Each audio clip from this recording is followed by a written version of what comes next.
Chaque année, cette entreprise, elle émet 19 000 tonnes de CO2. C'est l'équivalent de 2000 ans d'empreinte carbone d'un Français moyen, ou pour vous donner un autre ordre de grandeur, c'est 300 000 fois le tour de la planète Terre en train.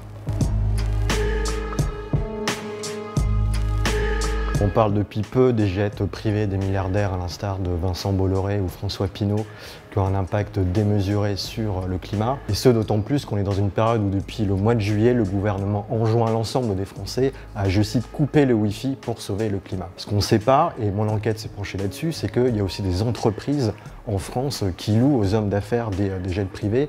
Et la plus grande compagnie d'aviation française s'appelle Valjet.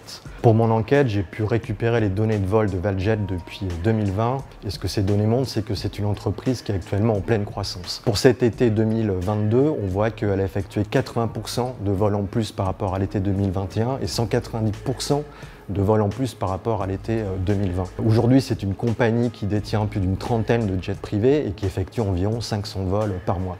Pour donner un petit ordre en termes d'impact carbone sur la planète, chaque année, cette entreprise, elle émet 19 000 tonnes de CO2 par an. C'est l'équivalent de 2000 ans d'empreinte carbone d'un Français moyen, ou pour vous donner un autre ordre de grandeur, c'est 300 000 fois le tour de la planète Terre en train.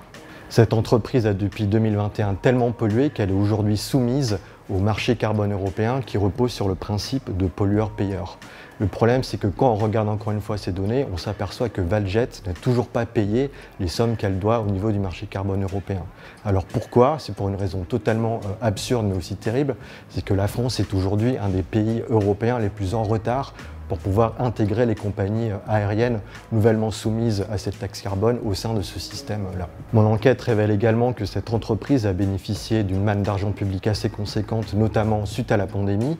Elle a bénéficié de quasiment 3 millions d'euros de prêts garantis par l'État et aussi environ 500 000 euros de chômage partiel. Ce que vous découvrirez aussi dans mon enquête, c'est que cette entreprise est actuellement en train de combiner en construisant une autre entreprise parallèle pour pouvoir passer sous les radars du marché carbone européen. Pour en savoir plus sur cette entreprise qui sabote le climat en toute impunité, rendez-vous sur Mediapart. Mediapart.